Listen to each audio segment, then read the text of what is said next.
Good evening, everybody. I'd like to go ahead and call this meeting to order. Ms. Gehring, the roll call, please. Mr. Cordray? Here. Mr. Rossi? Here. Mr. Sousa? Here. All right. So please rise for the pledge. I pledge allegiance to the flag of the United States of America and to the republic for which it stands, one nation, under God, indivisible, with liberty and justice for all.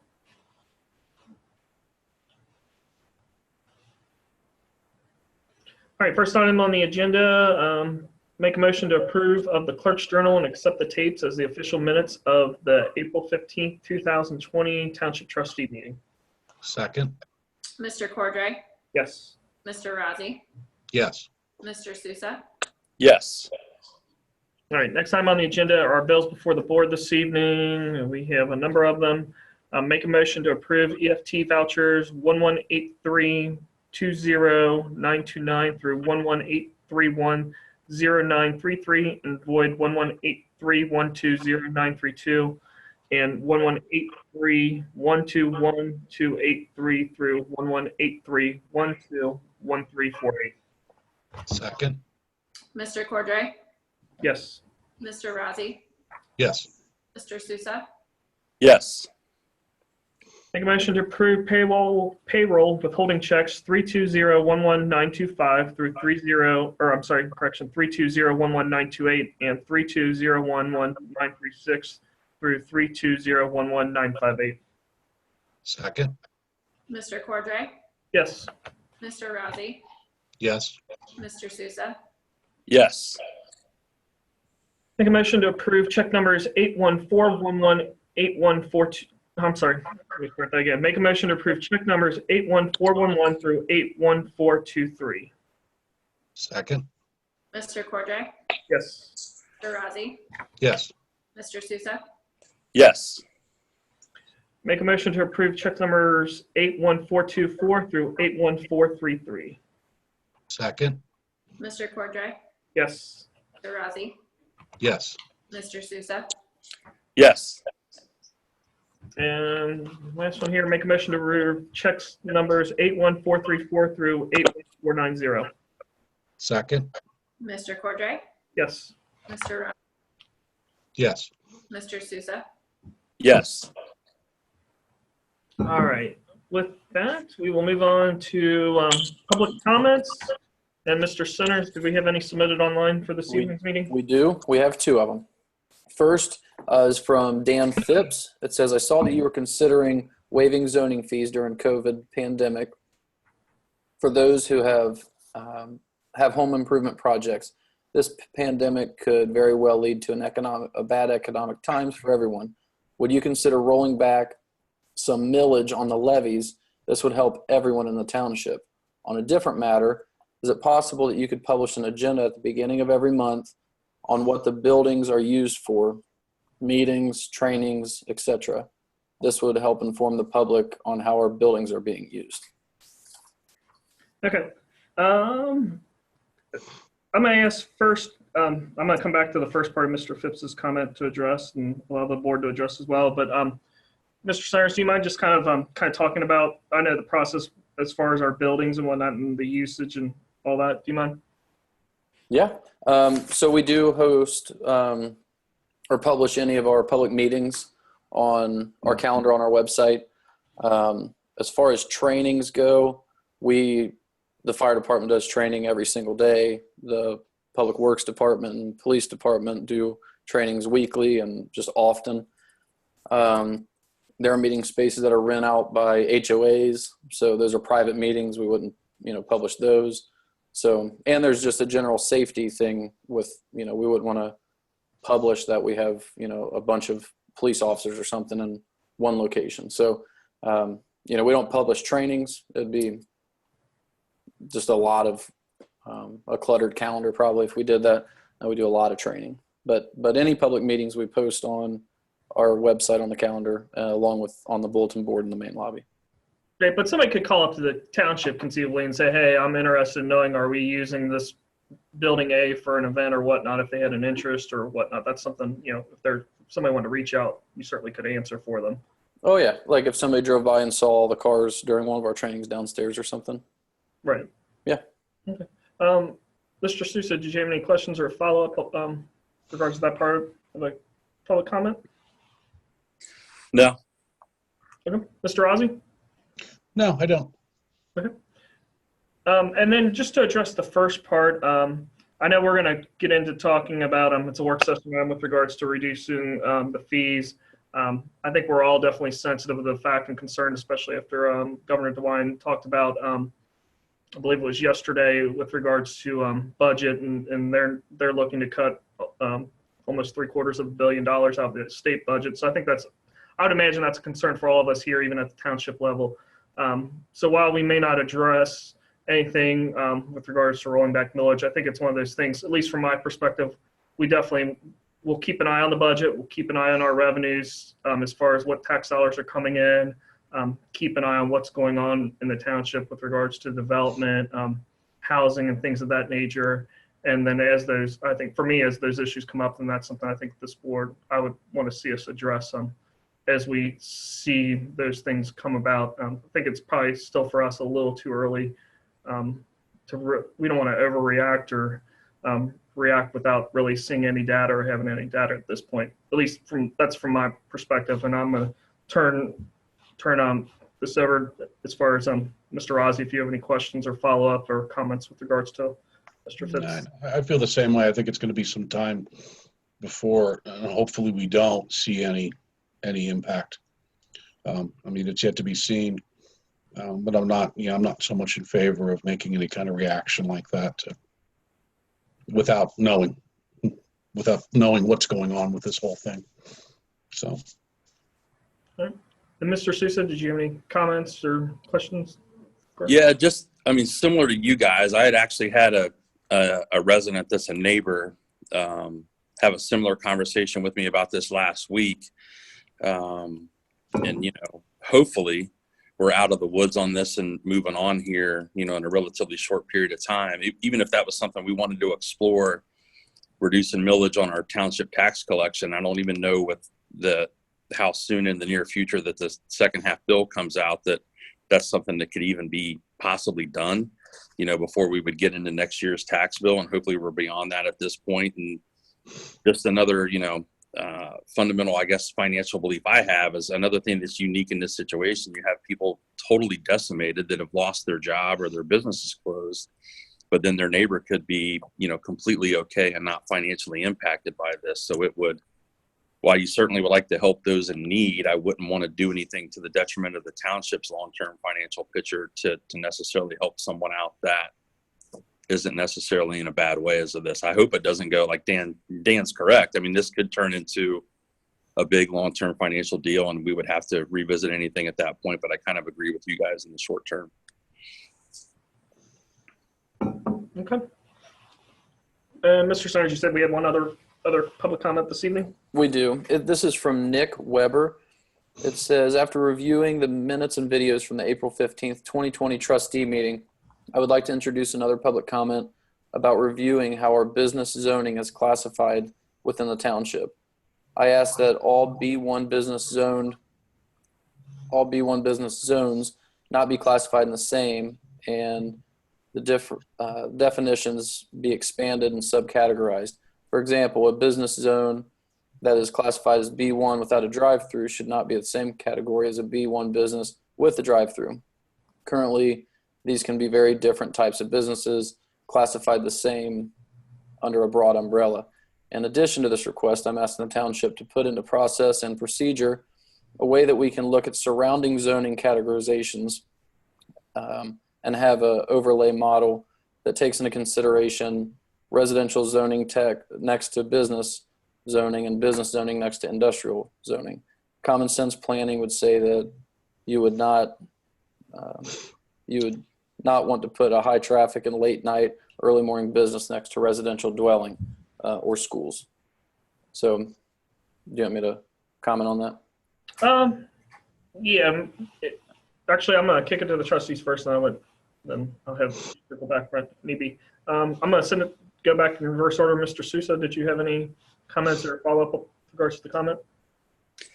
Yeah, I mean, I guess just my one initial response to that is we've struggled for non-residential development in the past.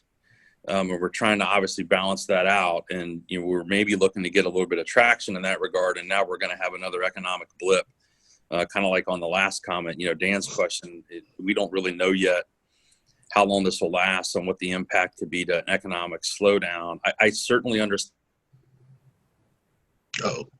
But I would be concerned to do anything that might restrict any opportunities coming to the township, in the near future by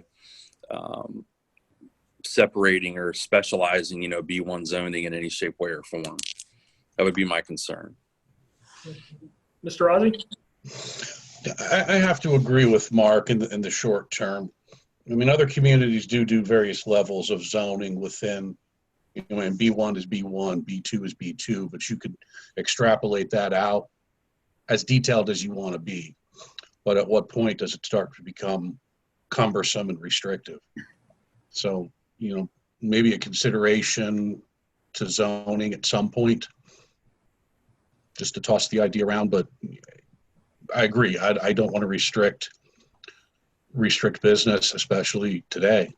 A lot of businesses are hurting out there, and expansion is going to slow down. So, just when we were starting to get spun up. So. Yeah, and I'd have to agree with both Mr. Rossi and Mr. Sousa. I think that's kind of where we're at, especially given the new reality of today. And we do have the comprehensive plan that we've been working on for the better part of 18 months now that I think will address some of these issues with regards to kind of what we're looking at from a zoning perspective. I think just in general I think anything going on probably on 48 from trying to get my direction straight. I'd say take it from Nunner or probably even Stevens north all the way to South Lebanon is going to be an area of development in the township, just the way we've already had the zoning laid out and it being a main thoroughfare. And then obviously we've kind of looked at the township years back as kind of a designated Grandin as the area for industrial growth. So I think those are definitely going to be our primary focuses. And I think, at this point, like you said, to kind of put a bunch of layers to it, Mr. Rossi might do us more harm than good probably as a township. But definitely something I think we're all still looking at to make sure we get the right mix of development here in the township. We definitely don't want to take a piecemeal approach to this by any stretch. And then, Mr. Cyrus, did you have really anything to add as far as kind of the discussion with regards to this at all? No, I think you guys hit on it. The big thing is that's what we've spent the last 18 months doing is recategorizing everything with the updated land use plan and comprehensive plan. So that's, how diligent of a process that's been over the last year and a half. So, but no, I don't have anything to add. I do want to say Lindsay just texted me. She lost audio, so I'll be doing the roll call. Okay. All right. With that, do we have any other public comments, Mr. Cyrus? Was that it for the two? And that was it. All right. We will go ahead and move on to the human resources portion and Ms. Krieger. Good evening, gentlemen. This evening, I would like to request a motion to update the active Hamilton Township roster with the following changes. We would like to hire part-time EMT Jacob Spears effective April 25th. We would like to hire seasonal park crew members William Claddy effective May 4th and Alan Grapevine effective May 11th. And finally, we would like to reassign James Conley to firefighter EMT effective April 22nd. So moved. Second.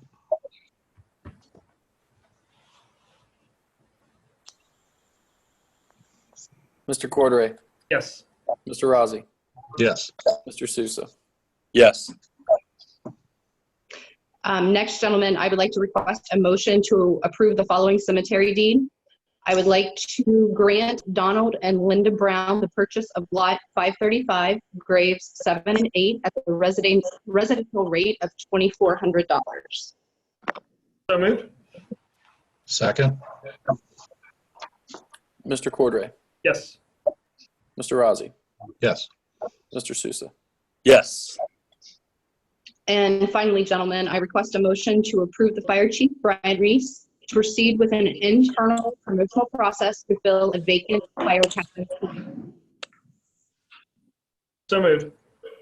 Second. Mr. Cordray? Yes. Take it, Lynn. Mr. Adams? Yes. Mr. Sousa? Yes. Thank you, gentlemen. Thank you. All right, we're going to go ahead and move on to new business. The first item on the agenda is a motion to consider to enter into contract with Constellation New Energy Incorporated for the Township Electric Aggregation. This is just, I guess we're kind of at that point here in July 2020 that our aggregation program's up for renewal, and then we just have some discussion consideration as far as kind of what we want to go with as far as the next program. And then with that, Mr. Cyrus, do you mind just kind of sharing with us a little bit more detail and as we've looked into this, what's going on? Sure. So just like the gas aggregate that you guys approved a few months ago, we have a company that shops everyone from a short-term 12-month to out to a 3-year or 36-month. So they went out, and with the gas, we recommended keeping the same company that we had. They still had the lowest bid. This one, we're recommending changing companies to Constellation, and they came in much lower. I think we're at like 5.2 cents right now. They came in at, what's proposed on your sheet is 4.52, but there's been an increase since Monday. So when we got the agreement, Ellen and I locked it in. They gave us for 30 days. And at that time, we let them know that it's actually going to be 34 days because our meeting falls on tonight. And they said, yeah, there's no problem. And then earlier this week, there was kind of an industry adjustment of about 7%. So all those rates pretty consistently went up. They increased ours 3%. So they still gave us a good rate. It's still the best rate out of all the bids. So we're still recommending the exact same thing, but on your cover memo, it did go from 4.522 cent kilowatt hours to 4.657 cents for a fixed rate for the next 3 years. Again, they reshopped it in the quick time they had, and it was still the best rate. All right. Was there, Mr. Jones, was there any consideration looking at like a shorter term, like a 2012 or 24, any advantage one way or the other, why we went 36? So we shopped all those, and there was one rate that was a 12-month that was better than this one, but you only get it for 1 year. So at next year, we assume that it's going to be higher than what we could lock this one in for 3 years. So this was the second best rate out of all the companies, 12, 24, and 36 month. But we still think it's the best deal for the residents to have consistency. And of course, any resident at any time can opt out of this and shop their own. Gotcha. Mr. And I can compare it to Duke if that helps, because Duke's kind of the standard player that.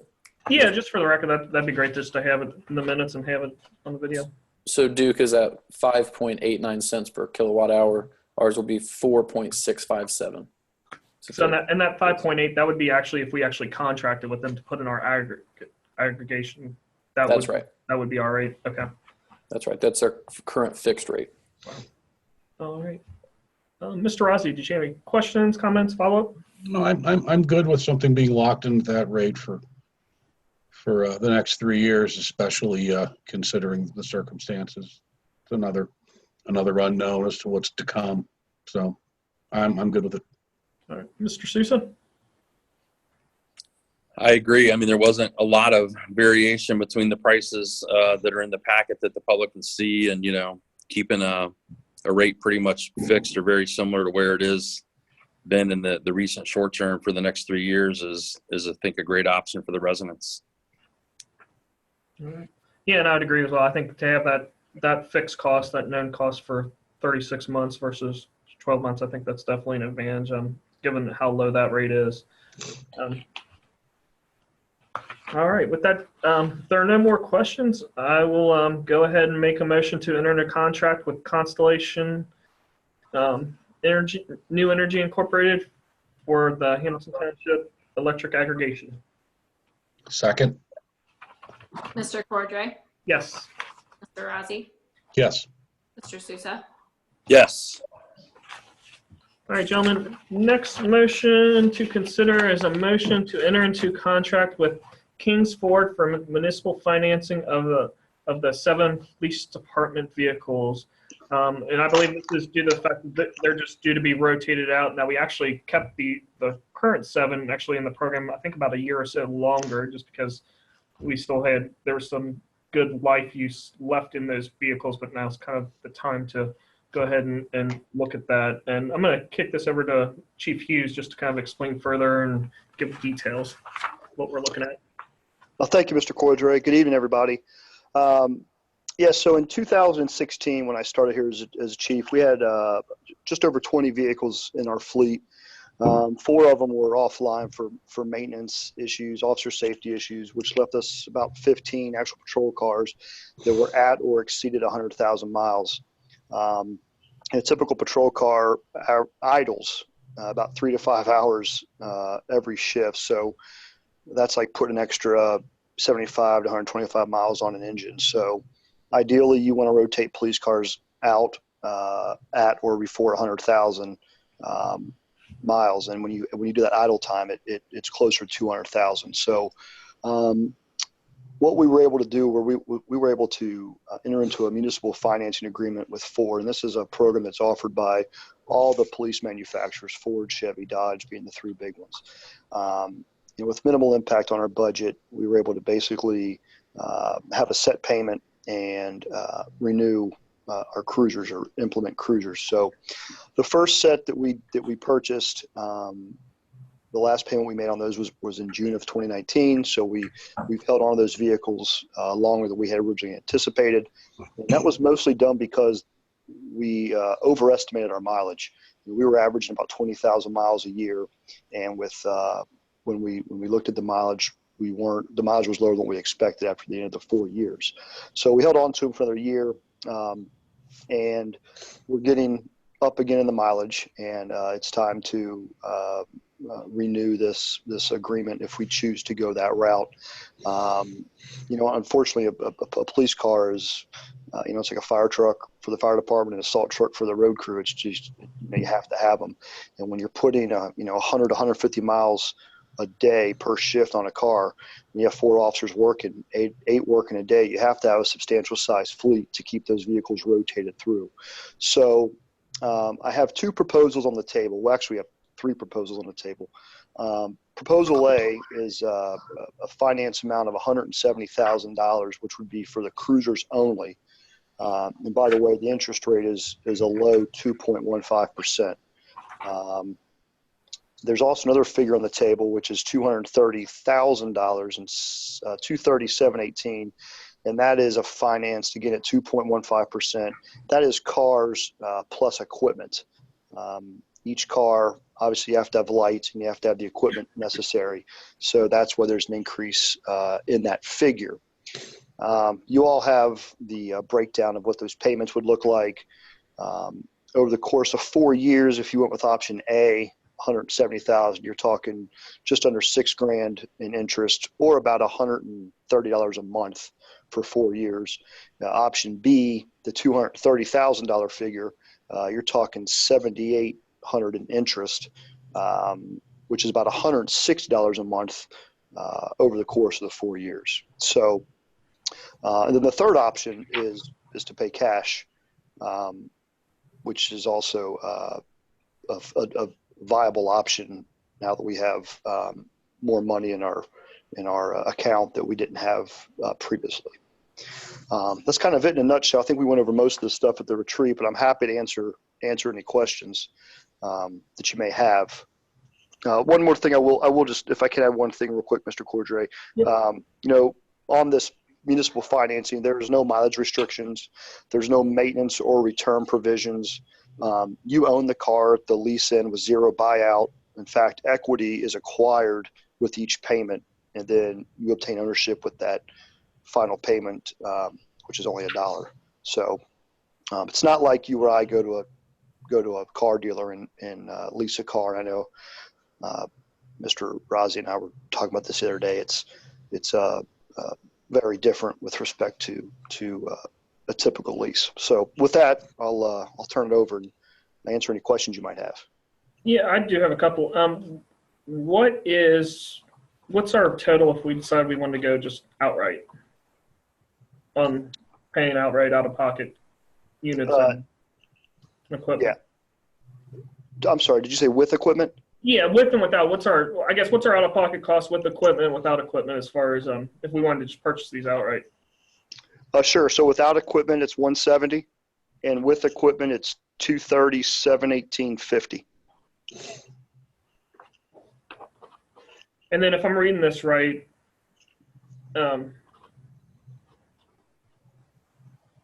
we would on the interest side, if we were to purchase these outright, if we were just to purchase the units outright without equipment, it saves us about $5,800, and then about $7,900 in interest if we were to purchase the equipment and everything outright. Correct? Am I reading that right? Yes, sir, you are. So the 5772.28 breaks down to $1,443 a year, which breaks down to $128, $130 a month. Gotcha. And then as far as the rate goes, I mean, obviously that rate could change. I mean, we've seen, I know working where I work that, I mean, rates have gone down since this all started. So we could see there could be a rate adjustment, but this was based on the rates at the time that when you got this, correct? Right. This quote is based on April 27th as the base date. Okay. Sorry, I'm going to pepper you with a couple more questions here. No, please, please.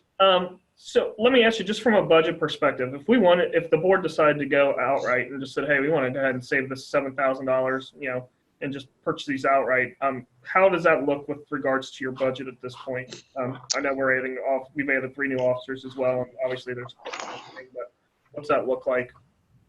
I can field that, Chief, if you're not ready. Please go ahead. Thank you. Yeah, so it takes about like $250,000 a month for the police department if you break it down. So that would be an entire month's reserve that we would lose out of the. Currently, we have 7.6 months of reserve, so it'd take us down to about 6.5 months of reserve. Just right off the bat, not making any consideration to obviously as we get our levy payment for the second half of the year, but we would just right off the bat be down to about 6 months reserve until we got our second payment of the year. That's right. And then also with and not trying to sway in any way, but we were also pretty vocal with the community that this levy funds were for road officers. Right. So, and I guess that was my question. How would this affect our plan? I mean, we have the 3 new officers here. So that was our plan for 2020 that we were going to hire 3 new officers. But how would that affect going forward 2021, 2022, 2023, adding new officers? I mean, is there concern? Budget wise, I mean, it just hit our unencumbered more. Chief could probably speak to the hiring if that would slow it down or not. I'm not sure on that part. To the hiring point, Mr. Cordray, this will be a one lump sum payment that will come out of this year. So we're still on board to phase in up to 6 officers over the next few years. And keep in mind, that's also relying upon economic development and that type of stuff as well. Now, I can tell you COVID-19 is kind of putting everything kind of on a back seat, slowing everything down just because there's so much unknown. But a one-time payment like this, if you would, a capital expense, because it's going to last for several years, should not impact our hiring moving forward over the next several years. Right, because we were going to spend this money anyways, and so we would end up spending this up front, minus the interest versus spreading it out with some interest over the next, 5-year, 7-year? Our final payment would be October of 23. So it'd be a 4-year? Yes, sir. Okay. And we, once this is done in a couple of years, we will be bringing back the other portion of the fleet. So I don't know if this is kind of, I mean, this is a rotating thing. So right, just to keep that in mind. And we get all of our cars at. I'm sorry. There's a serious delay. All these cars come at state bid pricing. So Ford Explorer state bid pricing's $36,000. So that's very very cheap when you think about, Uri, again, go to buy a brand new car, a brand new Ford Explorer at that. So you figure probably 2022, knock on wood, would be the next time we would probably come to you and to update at least again a portion of that fleet. Probably be looking at, depending upon how many folks we're able to hire by then, at least 3, maybe 4, again, to keep those vehicles rotating the right way. Gotcha. Does this include any new units for our new officers for our 3 that we just hired? I'm sorry, say that again. Does these 7 new orders that we're looking at, does that include any new units because of our adding officers? So the way we assign the vehicles is based on off days. So most likely, yes, they will benefit from them. We don't want the cars to run 24 hours a day. So the way we structure it depends on where those officers fall in relative to the rotation. And sorry, I just strictly from a numbers perspective, are we adding the number of vehicles to our fleet with this order? Is what I'm getting down to, I guess, more than anything. I'm sorry. No, this will not add vehicles. Okay. All right. That is all that I have, and I will go ahead and kick it to Mr. Sousa. Do you have any questions, comments? My only comment is, just thinking at this high level, we're fortunate that the interest rates are as low as they are right now because of the economic situation. And I know this is splitting hairs a bit with, if you look at the option of financing just the vehicles and not the equipment, $5,700 over 4 years. And the scope of the police department's budget is a small number. But I think kind of like what you were alluding to in the beginning of your questions, the money's going to be spent if you buy the vehicles. I'd rather tell a taxpayer that we saved them $5,700 over 4 years. We have a bigger outlay this year and just paying cash, but then we don't have a payment, the next 3 years, and we have $5,700 more in reserves in a police fund, 3 years from now than we would if we financed them. It's just, I kind of bounced it off of Kurt and Ellen to get their opinions. I mean, I understand we would reduce our reserve level, but, we're going to save money in the long term, which I think a long-term vision of stretching that dollar is probably a priority for everybody. I'm comfortable with any scenario because the interest amount is so minute, but I like the idea of having no interest and saving every tax dollar that we can. That's all I've got. Mr. Ozzie. Yeah, I mean, the only concern I would have is, again, unforeseen circumstances. Does that concern you, Scott, of putting out that kind of money now, considering what's going on and the fact that the interest rate's so cheap? Yeah, right. So that's that balancing act. I mean, right, it's kind of a double-edged sword. Yeah, I mean, nobody can predict what's going to happen. If we have a catastrophic event with our fleet, yeah, I mean, it could definitely put a damper on it. We may have to look to the general fund or some other revenue sources then to kind of make that difference up until we're able to get back on our feet again. But yeah, it's tough to call that because you just can't predict the future for sure. But a point well taken, absolutely.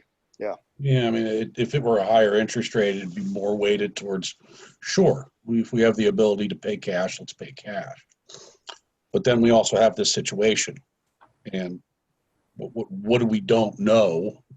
You're going to know more than I do, but what might we need that for now that might be coming in the next 6-8 months, and hopefully nothing.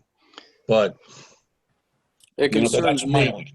It does concern me. The same question you asked, Chief, for that reason, just for the unencumbered, to build that up and just we told, what we told the residents the levy money was for, but more so the unencumbered, dipping into that, because if he does need anything and we have to use that unencumbered and we deplete it, then it's coming out of the general. So. Well, I don't think we're going to be changing I don't think we're changing what we told the residents because we're still hiring the officers because we're going to spend this money regardless. So I don't think Chief Hughes already stated that plan isn't going to change no matter what we choose. So I don't think that's going to be the issue. No, I see both sides. I mean, there's definitely an attractiveness to financing it at the low rate because quite frankly, we could all have this conversation again in 3 years and the interest rate could be 6% in 3 years, and we may go, well, heck, we'll just go ahead and buy these outright and the next time around, just because of that versus doing it this time. Yeah, I honestly could go either way. I think if we're going to finance it, I think we should just do the whole. I mean, how much is the equipment alone? What are we estimating on the equipment alone? Just ballpark figures, it's about 10,000 a vehicle. So that's where you're getting that extra money there. Yeah.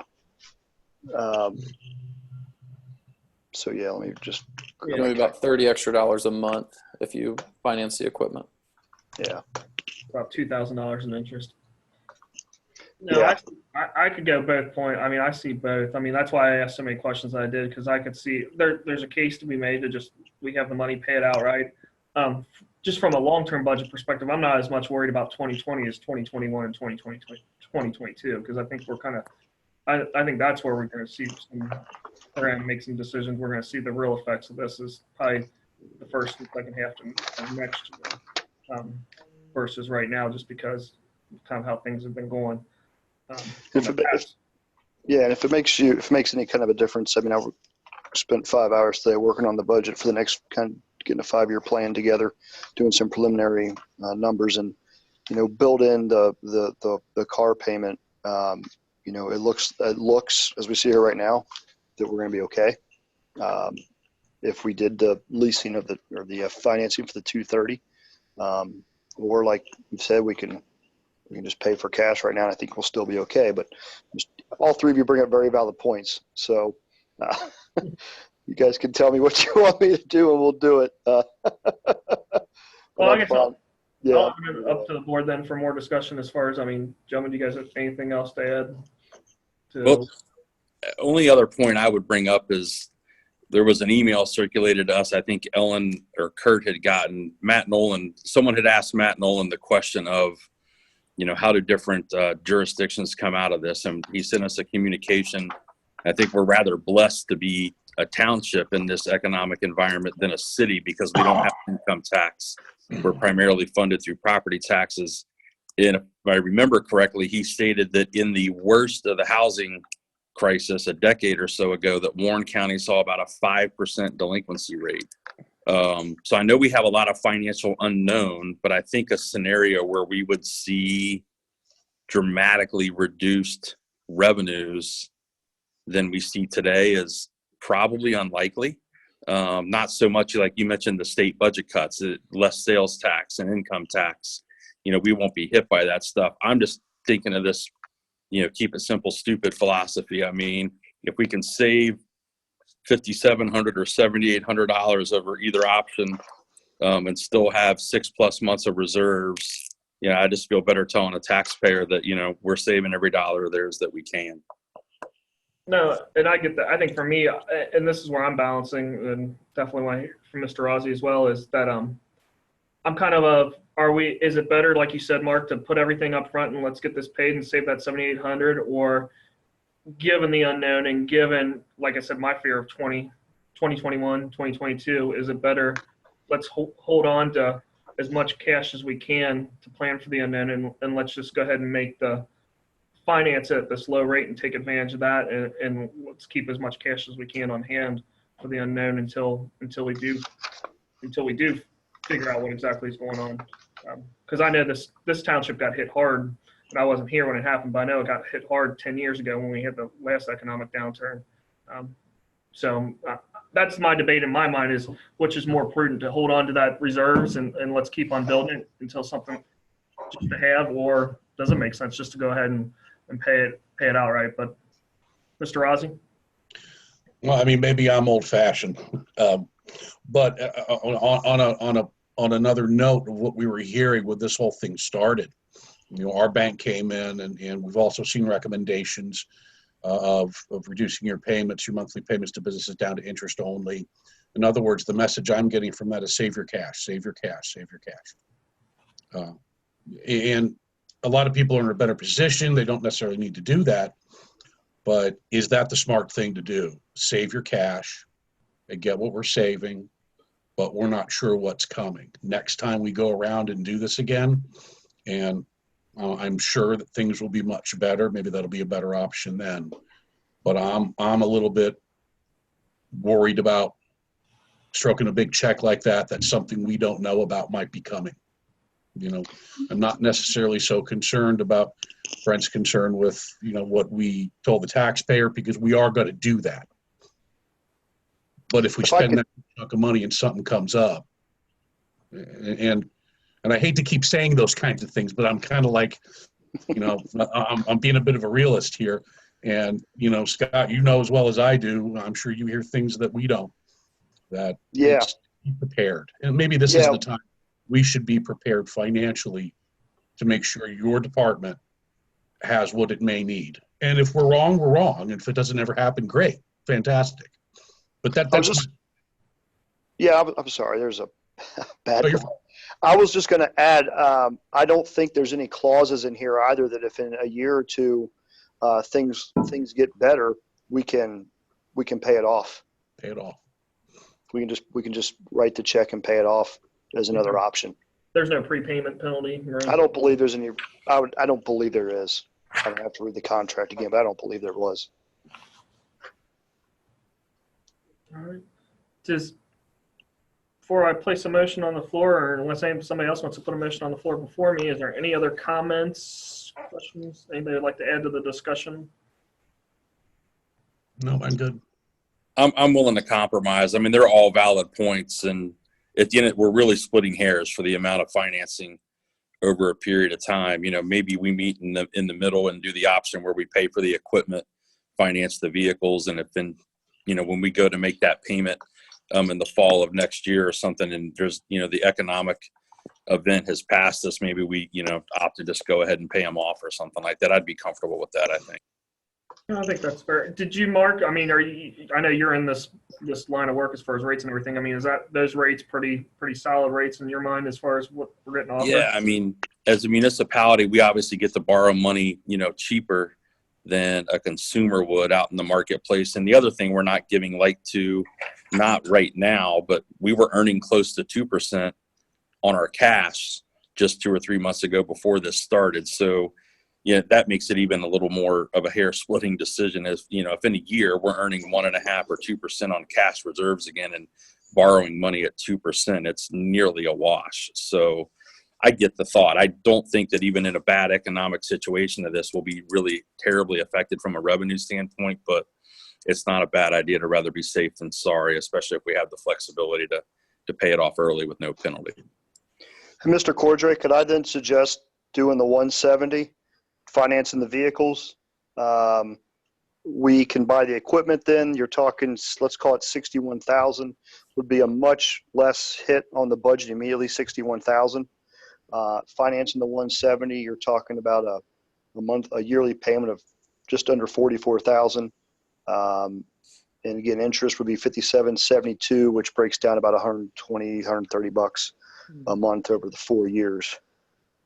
What are your Yeah, I mean, I think that's honestly, that's where I was kind of leaning. I think that makes sense. And it answers my concern. And I think of Mr. Rozzi's concern, and please feel free, Mr. Rozzi, to jump in of, you know, we want to save that bulk of that money, you know, kind of, so to speak, at this point, since there is a lot of unknown, is kind of keep on building that rainy day fund in the police department. Exactly. But yet being responsible to, you know, we'll go ahead and pay for the equipment outright and save on the finance charges on that. I'll open the floor once again one more time to Mr. Sousa and Mr. Rozzi. Any more comments, questions with regards to that proposal? I'm good with Chief's suggestion. And I will also add the first payment would not be due until September 15th. So we would have a few more months here in the immediate future here to just kind of gauge how things are going, but just for what it's worth. Gotcha. We wouldn't be making a payment right away. Gotcha. Mr. Sousa, I'm sorry, did you have anything you wanted to add? You're on mute. Sorry. No, just agreeing with Mr. Rozzi and you. I think that's a good compromise. We'll hold some cash, and heck, you never know, before the first payment even comes due in the fall, maybe this is blown past and, you know, we change course or whatever, but I think that's a good solution. Okay.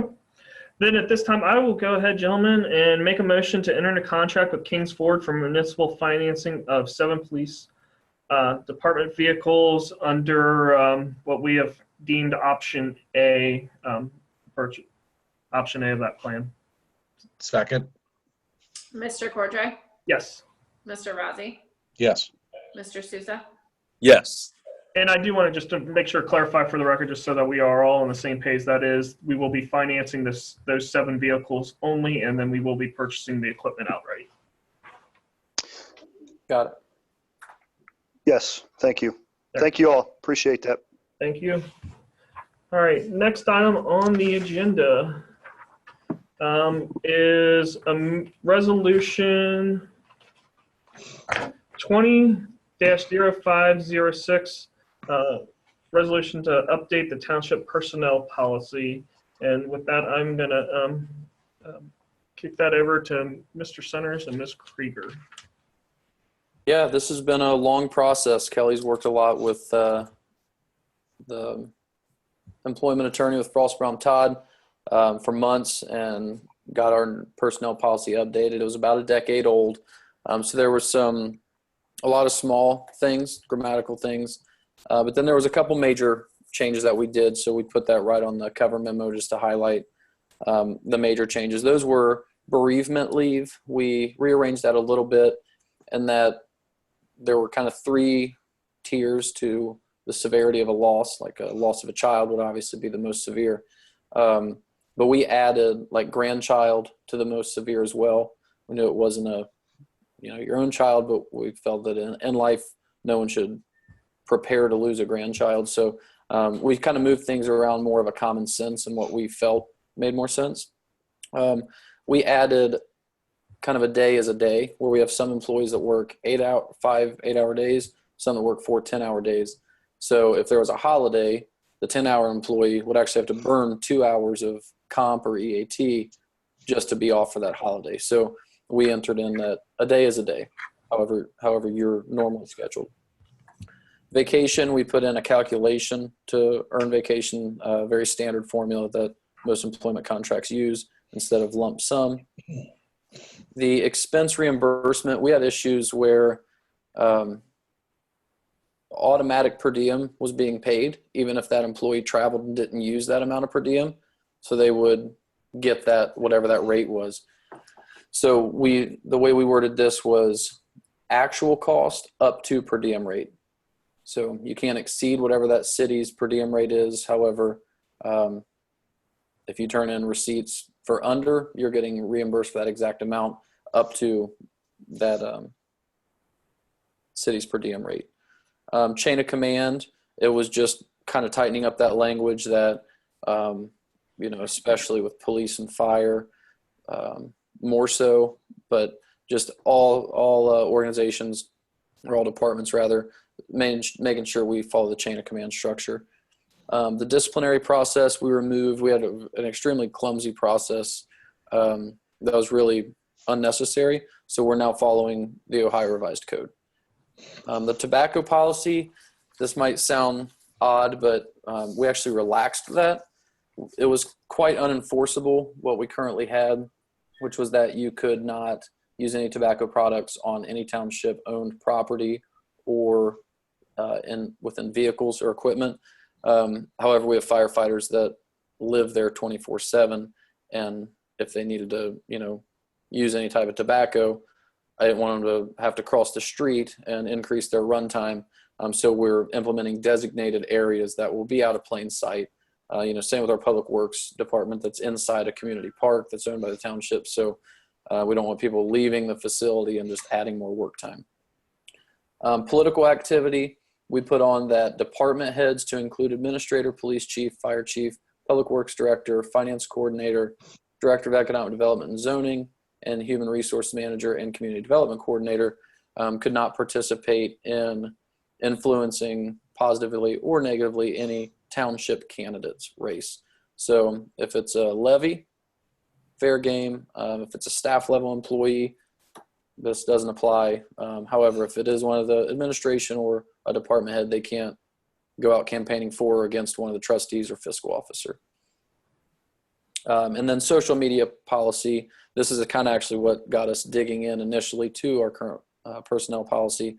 And it's just updating it to kind of new technology, making sure we're not in logos that doing anything illegal or doing anything that looks negatively upon the township, posting negatively about the township or about your employment, knowing recklessly, posting anything negative, anything offensive, and pretty standard language that Frost Brown Todd put into the social media policy. So those were kind of the major changes, and then we had just some smaller things. Sure. But all of this was discussed at the retreat.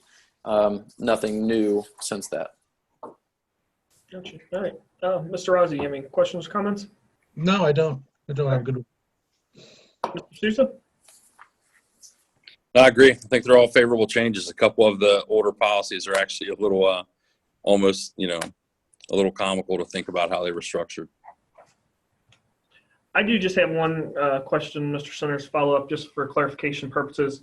Just in the legislative cover memo under political activity, it's when you go through all the department heads are prohibited in engaging in support or opposition of any political candidate seeking office. It says in Hamilton Township or Warren County. Are we doing or Warren County, or was it just Hamilton Township?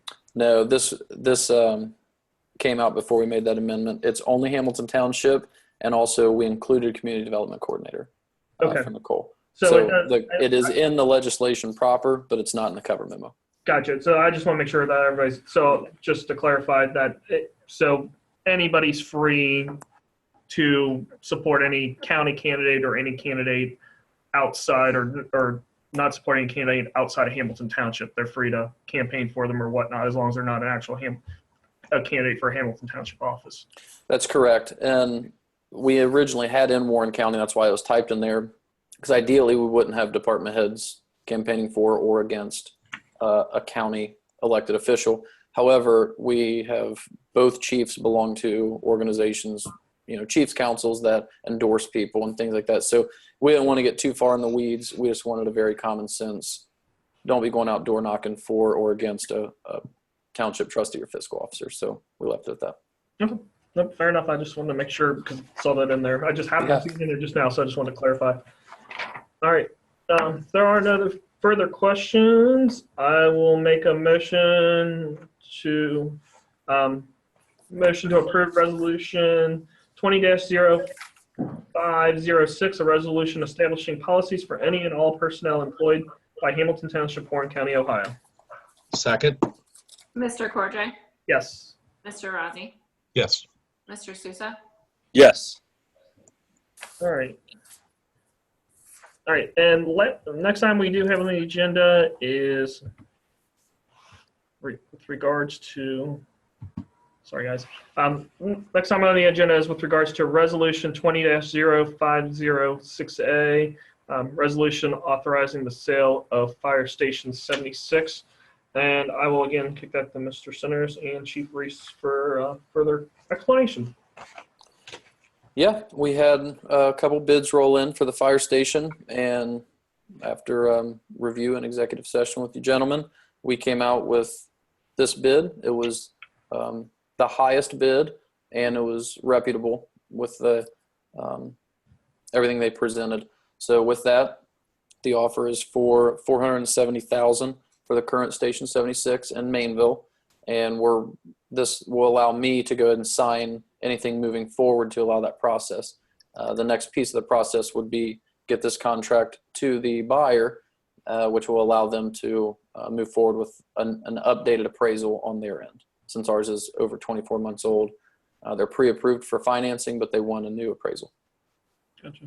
Yeah, I do think it's important to know is we haven't put this on the market, so to speak. We haven't enlisted a real estate company, a real estate agent to do this. So we are definitely going to see some cost savings on the end of. We're not going to be paying realtor fees. We'll just be paying the fees that it takes to actually sell the fire station, but not like realtor commissions and things of that nature. Correct? That's correct. Okay. Mr. Sousa, any questions, comments? No, I mean, I know it's something we've discussed a little bit, and I think we're fortunate actually that in the construction of the new firehouse that some people approached Chief Reese in the township of being interested in the building, and it could be a lengthy process to list the property, and and sell it in light of what's going on. I mean, hopefully this transaction is able to move forward and not be hindered by what's happening, but I'm completely comfortable with what we're looking at here. And one thing I would point out, just for transparency to anyone watching or that would observe this, in that appraisal that we had completed in the past, there is a comp in Mainville, and what we're looking at getting for the building is quite favorable and comparable, to that comp. So just don't want people to be aware that, we didn't just, not give any consideration as to the value of the property or anything like that based on the appraisal information we did have. All right. And Mr. Rossi? Yeah, I agree that this is a solid offer and a solid deal and the right thing to do at this time. All things considered, again, I hate to keep bringing it up, but it's our reality right now. So I'm very comfortable with this offer. I'm glad to see it maybe put to good use.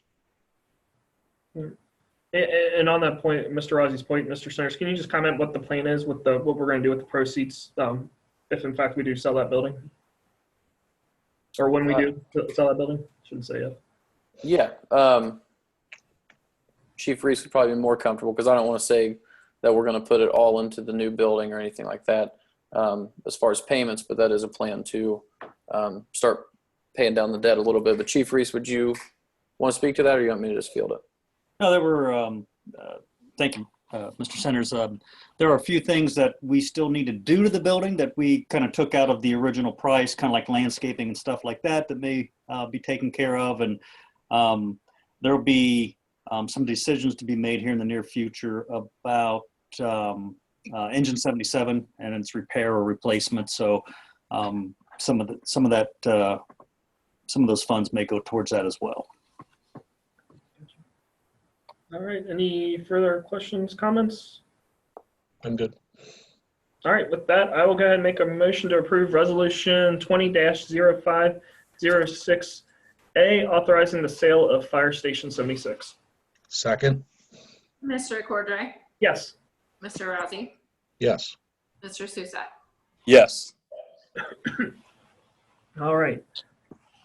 Okay.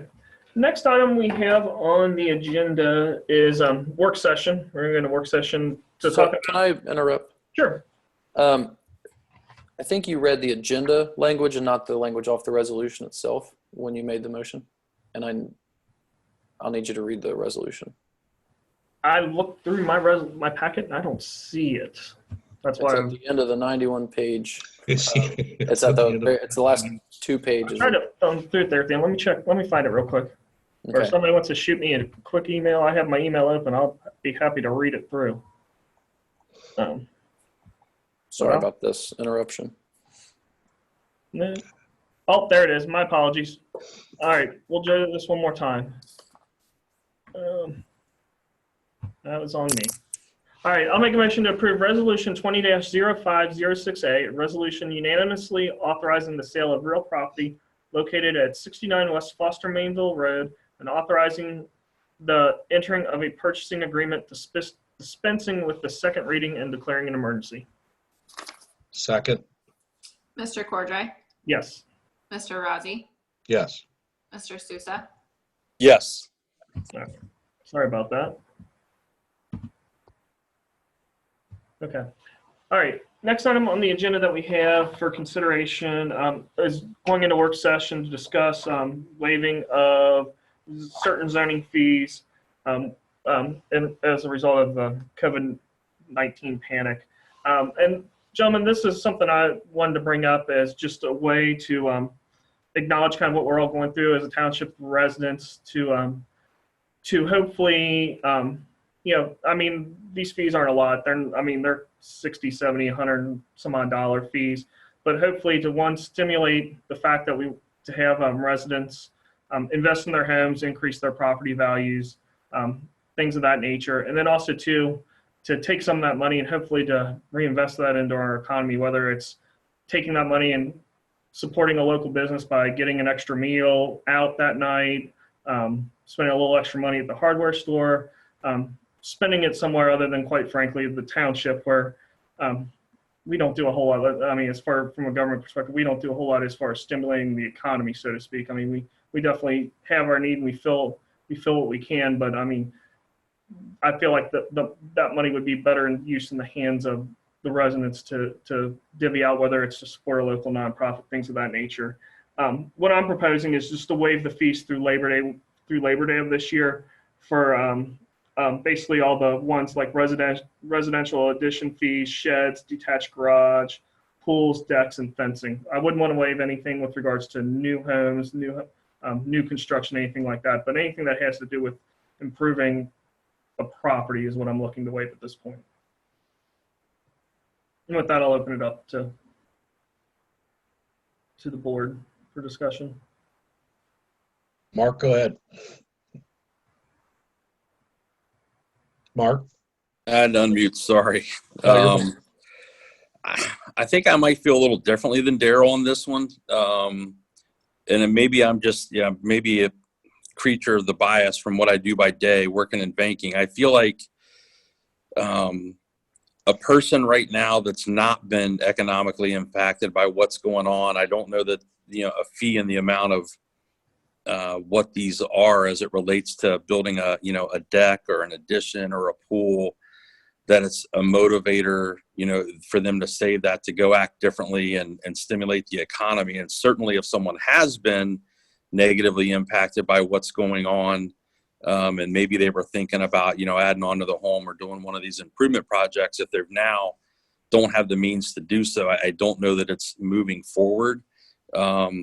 Thinking about the township budget, I know this is a budget line that we generally kind of struggle with balancing and breaking even, when it comes to our zoning inspector and things like that. So I don't know.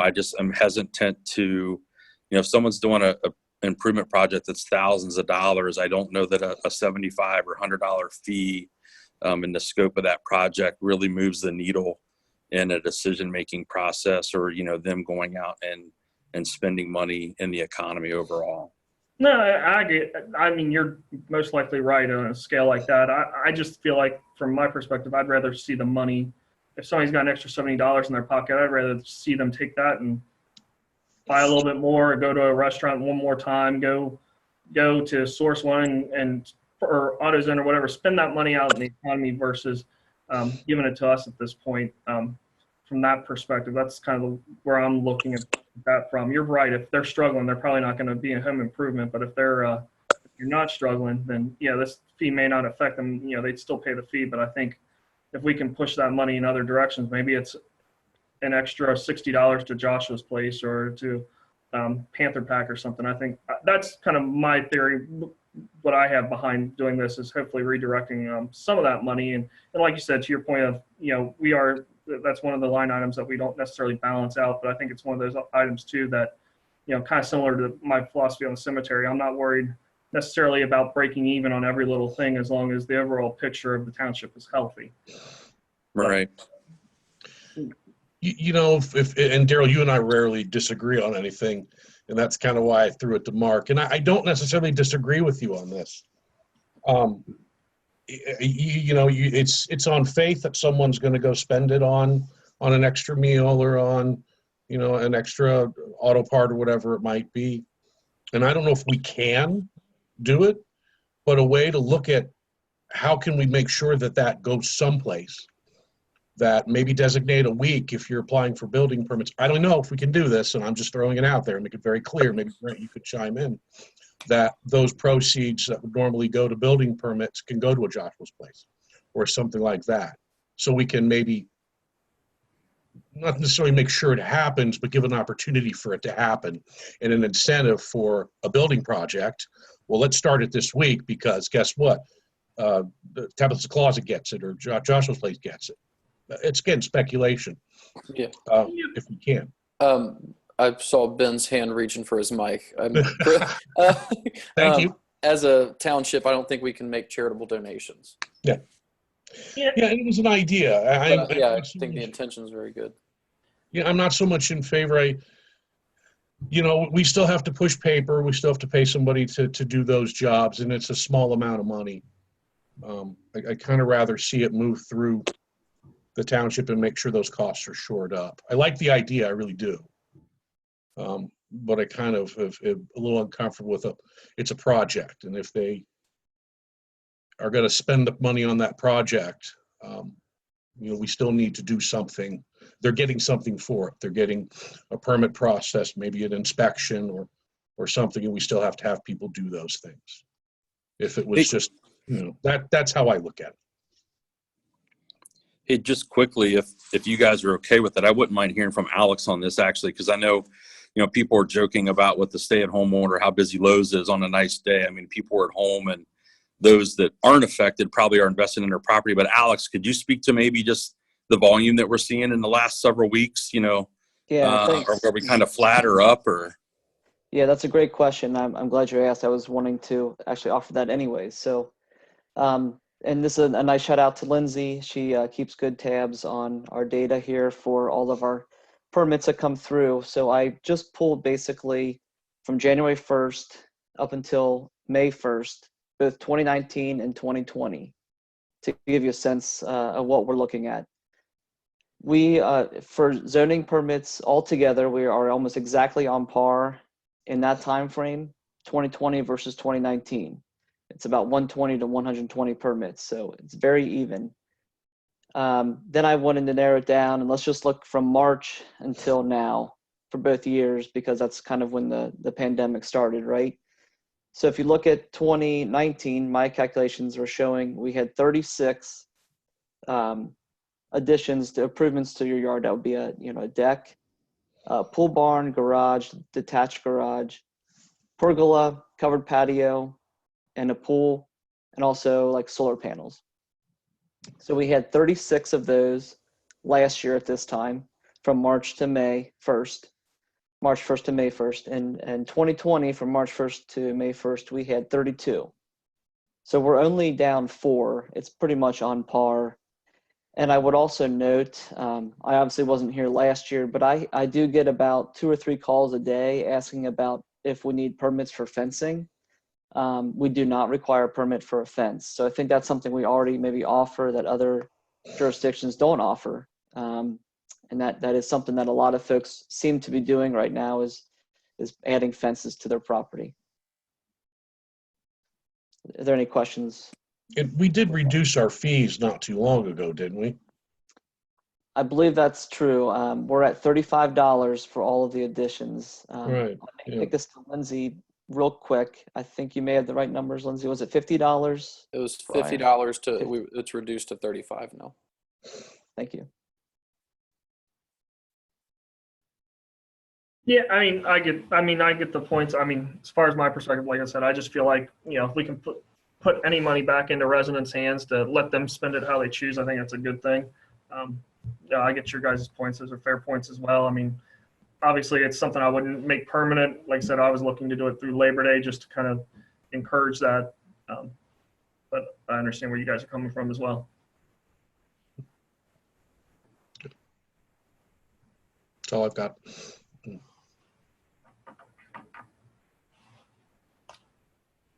All right, I guess given kind of basically based on the conversation, I won't put a motion forth at this time with regards to this. So we will go ahead and move on to Mr. Weber, I believe, has gone offline with that. Did you have anything of note, Mr. Centers, for fiscal officer report? I know Kurt normally would. Yeah, and I don't know if he had anything for this meeting. I know he'll do his actual fiscal officer's report next at the second meeting of the month, but he didn't relay anything to me that he was going to note tonight. All right, sounds good. We'll go ahead and then move on to the administrator's report. All right, I do have a few items. First, I wanted to thank Kelly with that personnel policy. As you guys saw, it was 91 pages. It was just a lot of work over the last few months, and then each department head reviewed it, and everybody read through it and got more amendments to do, and just did a really nice job on it.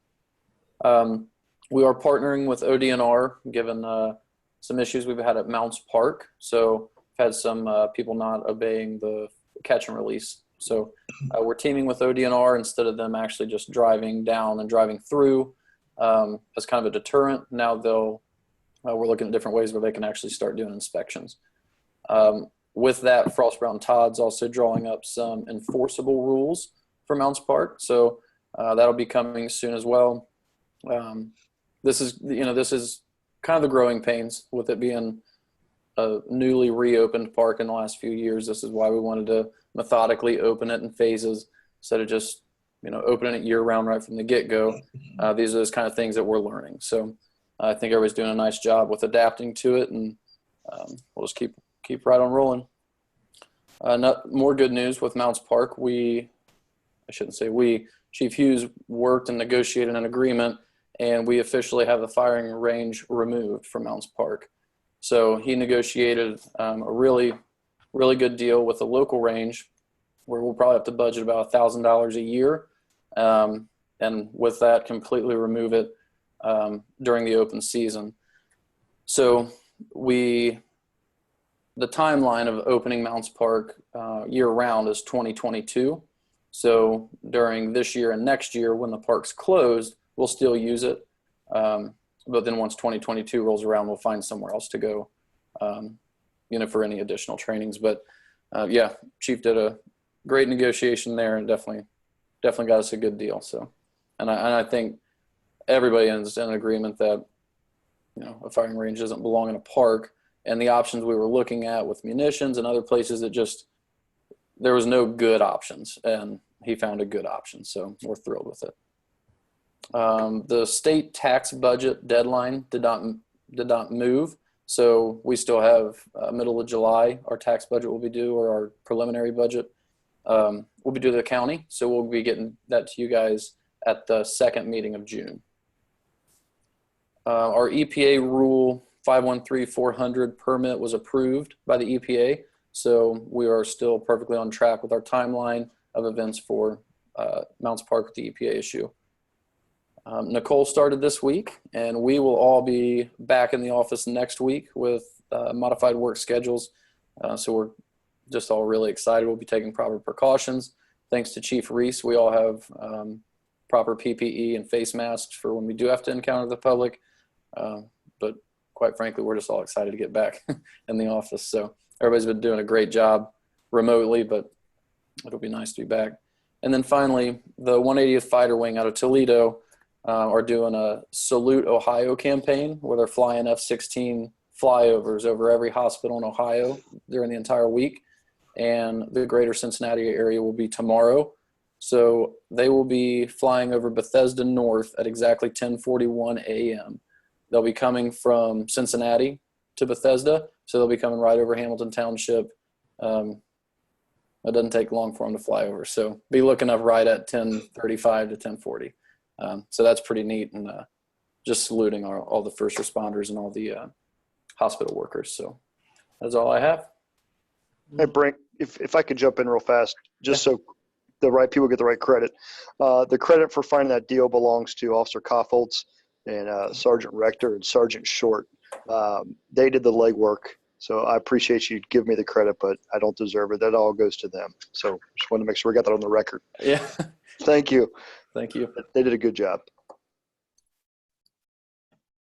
Oh, Mr. Centers, I just wanted did you have an update at all as far as kind of what our next meeting looks like? Just want to bring that forward. Yeah, sorry. And actually it was on my notes with our rolling back in next week. So we'll be alternating work schedules, but the next trustee meeting, we're proposing to be back in person, regular meetings with like the last one we had in person, where they'll be social distanced. It'll be essential personnel only, and it won't be open to the public. However, it will be Facebook Live streamed and then recorded as well. So that's the plan. Unless something drastically changes, we'll be back in the office for the next meeting. And then I know you wanted quarterly updates. This was the time that the department heads were going to do it, as well as Alex was going to give an economic development update. He has kind of a lot going on. So if we just want to start with the Chiefs or Kenny, or we can go right down the line how you guys sit. If you want to start with Kenny.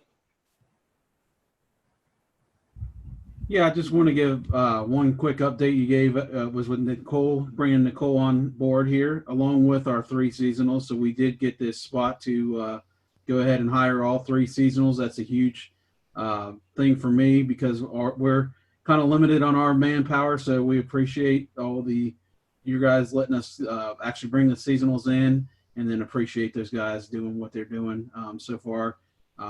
We had two of them that are working now. They're working out great. The one's been reoccurring every year, so he does a great job. The other thing too about Mounts Park, we have added the walk trail. We also mowed some extra trailways through there, so you got a couple different types of trails. You got a little more rugged and then a little more easier trails through there. Along with that, we also opened a large lake and for fishing at Mounts Park. So that, along with mowing some areas around there for or for edgeways as well. So we opened up that park up pretty good. So I want to thank my guys for doing all that. They've done a great job and busted it to get it done quick. Another thing, we also ordered the new Lastec mower. We ran into a little bit of a hitch. It should have been here by now, but they got a 3 to 4 week outlay until it comes in, unfortunately, because of the COVID-19. But the one thing they did step up and do, they actually went and gave us a loaner. So we're going to still be able to mow with the same type of a Lastec, and it actually gives us a little bit more longevity for our mower as well. One thing to add in as our quarterly as well, we actually went over and wired all the communications for the new firehouse. So I want to also give another thanks to my guys. They went out there and we got it done and knocked it out for Chief Reese, and that was a huge savings for him as well. So we also got a great internet speed over there. So unfortunately, where he's at right now, that speed's not so fast. So he's very, very happy. So that's a huge thing for us. Also, we just finalized our road resurfacing. So it looks like hopefully this in August, we'll be doing some resurfacing. They're actually starting base repairs now. So we actually finished that out, and I believe, sorry about that, I'm trying to pull my papers here together. We are at 599,901.38 in road resurfacing. We also have reclamite that we'll be doing as well this year at 137,834. So that'll give us a total overall of 737,735.78 roughly. I do have some other infrastructure and stuff because we have about 132,000 left over. We're going to be using for infrastructure, curbing, that type of stuff that is well needed. And after this year, I think we have about, as long as everything is going well, we'll have about 2 more years of main roads, and then we're going to really start hitting subdivisions after that. So that's going to be a huge thing, and we're actually ahead of the game thanks to the road levy as well.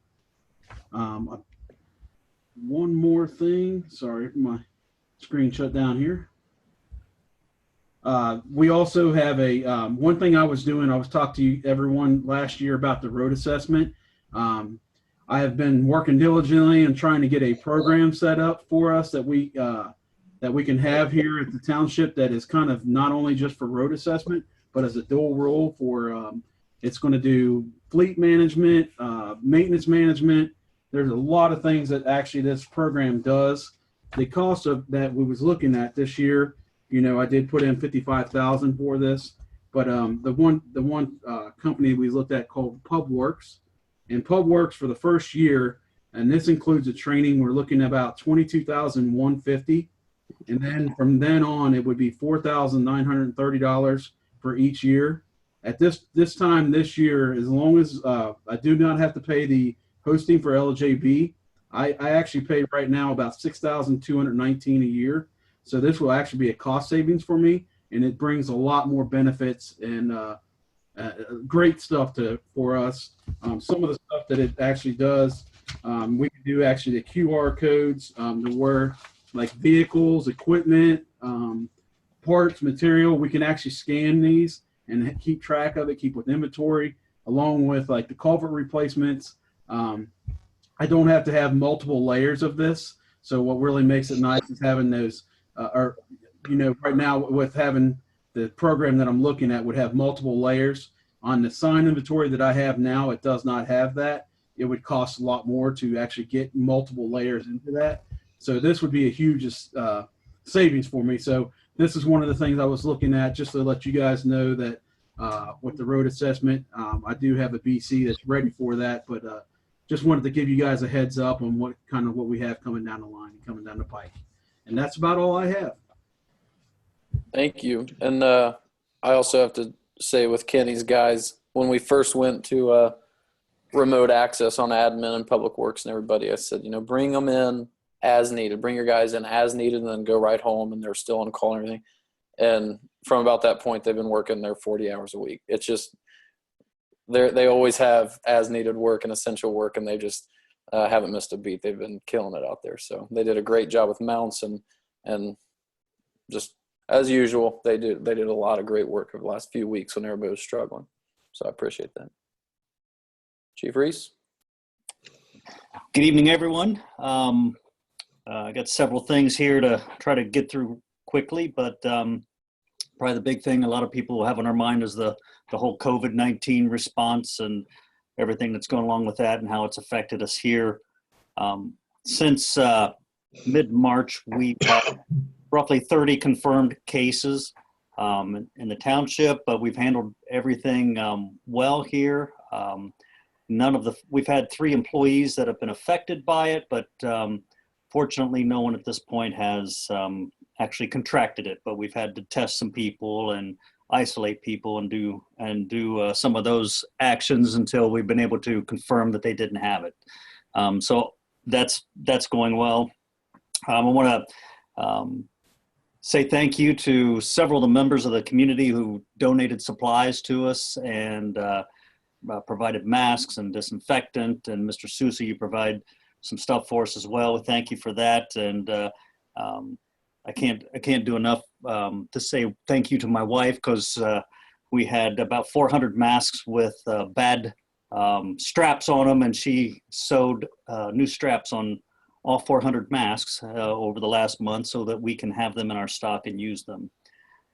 So our supply is good. We're using it daily, and it dwindles, but I also know that the county EOC has a lot of PPE in stock too. So, there's always a talk of the second wave coming through, and so we do have some resources. And then we've all got items on order, but you never know when you might get it. So we just keep placing orders out there, and hopefully something will come in eventually.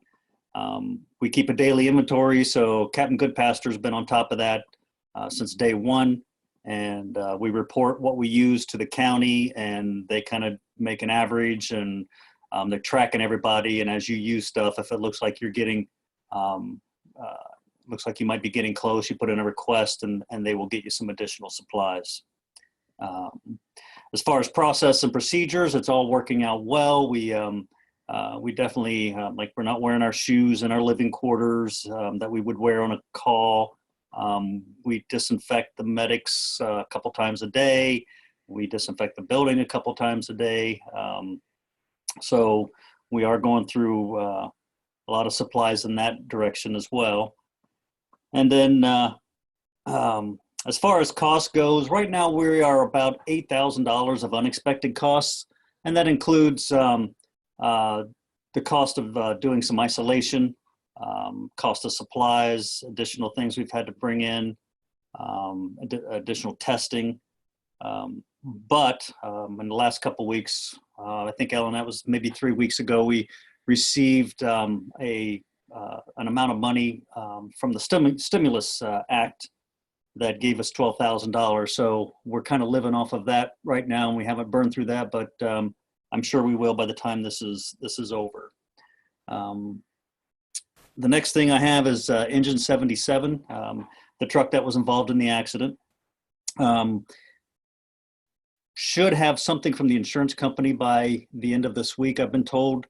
Anecdotally, I was told by the insurance adjuster that it would, to replace that truck outright, is between $750 to replace that truck. I heard from Harry Suffin, who's been involved in the assessment, and with everything that needs to be done, they think they're around, he estimates around $500,000 to repair it. So, but we're still waiting to hear from the insurance company. They have the final say on that. When that comes through, I'll be coming before you to probably determine what we may need to do, whether we fix it or we could probably get something, a demo type model, something that I would think would be more useful. I'm looking for something that carries more water as opposed to tools, and because it would be our rural truck at Station 77. So there might be some options that we need to look at, and I may be coming before you in the near future on a decision we need to make on that. We continue to, Lieutenant Cormany, who is my IT equipment guy. We have a lot of old communications equipment in our trucks, and we've been incrementally replacing that over the last couple years. That continues to go on, and with the changes that are happening at the county, we have to upgrade the systems in our trucks in order to be able to communicate. So it's roughly running about $4,000 to $6,000 per truck, and we're going to continue doing that throughout this year. Station 76, shout out to Kenny and his crew. Thank you. Thank you and your guys for doing that. And when the weather turns nice, we're going to have a lunch for you over here and cook out for you guys and give you a real thank you. We did a punch out walkthrough last Tuesday, and several small things in the interior that need to be corrected and are in process. There's still a lot of work on the outside that needs to be done and finished, so we're waiting on that to be done. Our life safety test walkthrough with the building department was yesterday, and we failed that. A lot of it has to do with some questions that need to be answered about the fire alarm system. So we're waiting to hear back on engineers and architects on that. And I've been purchasing some furnishings that we were supplying out of our end of the budget, and bringing that in. So, and then of course everybody keeps asking, what's the date? When are you moving in? And at this point, I still don't know. We're waiting to see how quickly this goes. I don't know. I would attempt to say it by the end of the month, but I don't want to give you that at this point. We have to wait and see how close they get to completion over the next couple of weeks. As far as personnel, we have added, in the first quarter, we have added 4 people and have lost 1. So I consider that a great ratio in today's market, because the one we lost, he worked for us one day and then got a full-time job with Liberty Township and left. So I guess we really don't have to count him if we don't want to, since he wasn't here that long. So we're doing pretty good there. Got some guys that have recently been through orientation, and they're actually serving as a part of the required staffing. So that's going well at this point. Staffing, of course, people aren't taking time off because there's really nothing to do on your days off. So staffing has been going really well here recently.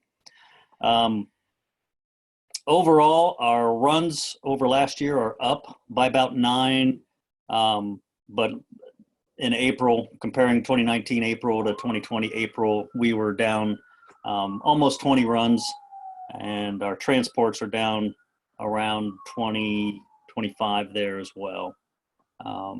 So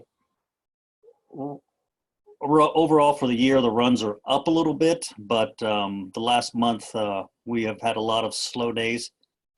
Now that people are starting to move again, things are picking up, and we're getting closer to the same average we had last year. And I expect that to continue.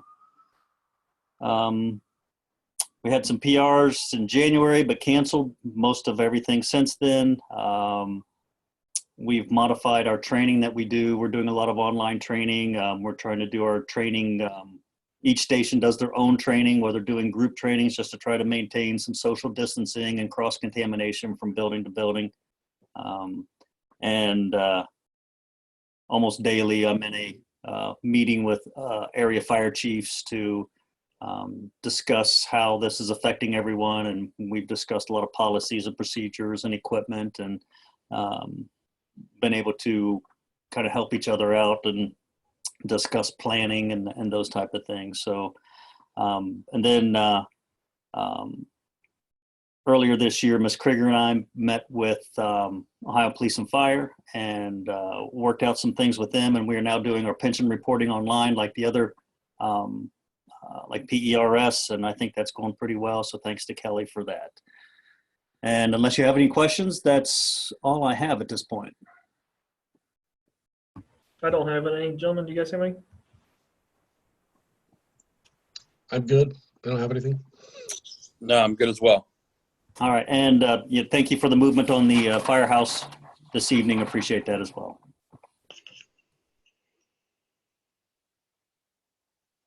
I'll go real fast. Everything that Chief Reese said about coronavirus, ditto.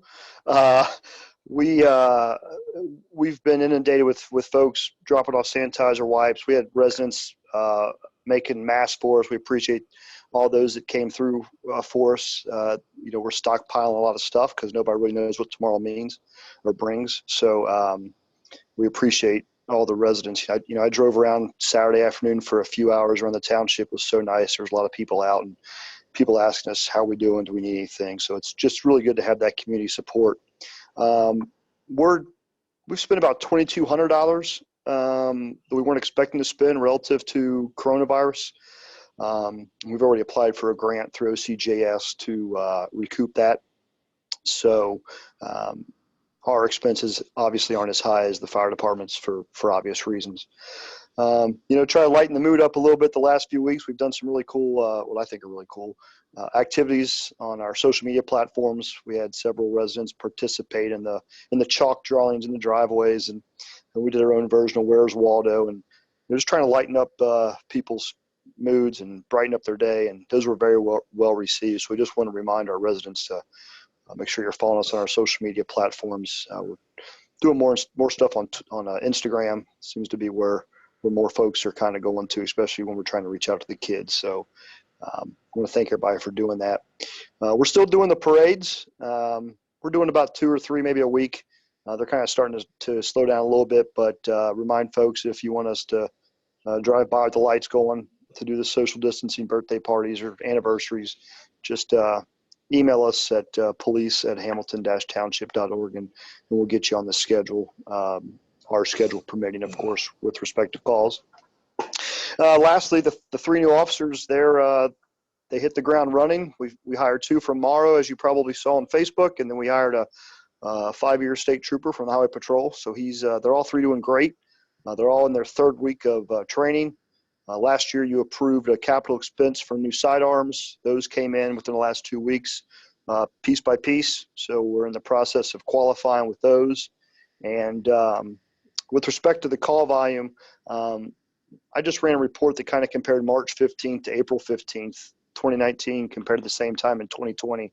And again, I'm not going to reiterate everything that Chief Reese just mentioned, but policing has definitely slowed down for obvious reasons. And it's interesting, you know, it's not interesting, it makes sense that our crashes are down 65, 68%, but our neighbor troubles and our domestics are up, which unfortunately kind of goes with people being stuck inside. And but all in all, things are going good on the police side. Again, appreciate you guys approving the vehicles. It's essential equipment for us. We really appreciate that. And if you don't have any questions, I'll turn it back over. Gentlemen, do you guys have anything? I'm good. All right. I'm good as well. Thanks, Chief. Alex, you want to give them an update on your development? I do. Thanks, Mr. Centers. I do have a quick PowerPoint that I'm going to put on my screen. So if you all want to follow along, if you click the speaker view on the top right-hand corner, you can follow along with me.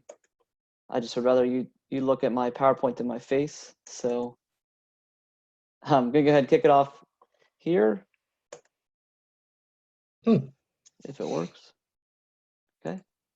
I'm going to touch on zoning first. So you may recall well, 2 or 3 of you were here in December of 2019. You asked the Zoning Commission to take up hearing the CBD oil establishments and discussing potential regulations and what the township could do for that. We are holding our third hearing on that next Monday. So that'll be our third hearing. I anticipate it may be the last hearing. We've had 2 good hearings on it, 2 good discussions, and I think they are ready to make a decision at that point. So keep a lookout for that. That may be coming your way. Just zoning in general, of course, this is the time of year where we have the uptick in the high grass calls, and I've had plenty of those this week.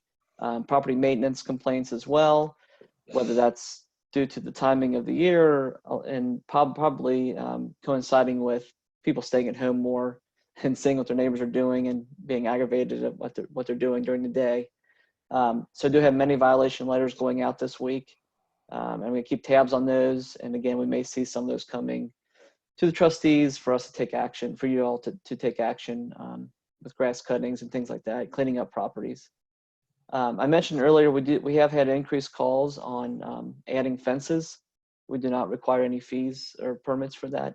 So I've just been telling residents about that and sending them to Warren County just in case the building department there has anything to add. Kind of the downside, obviously, COVID-19 has had an impact on our local businesses. I'm sure everyone's aware of that.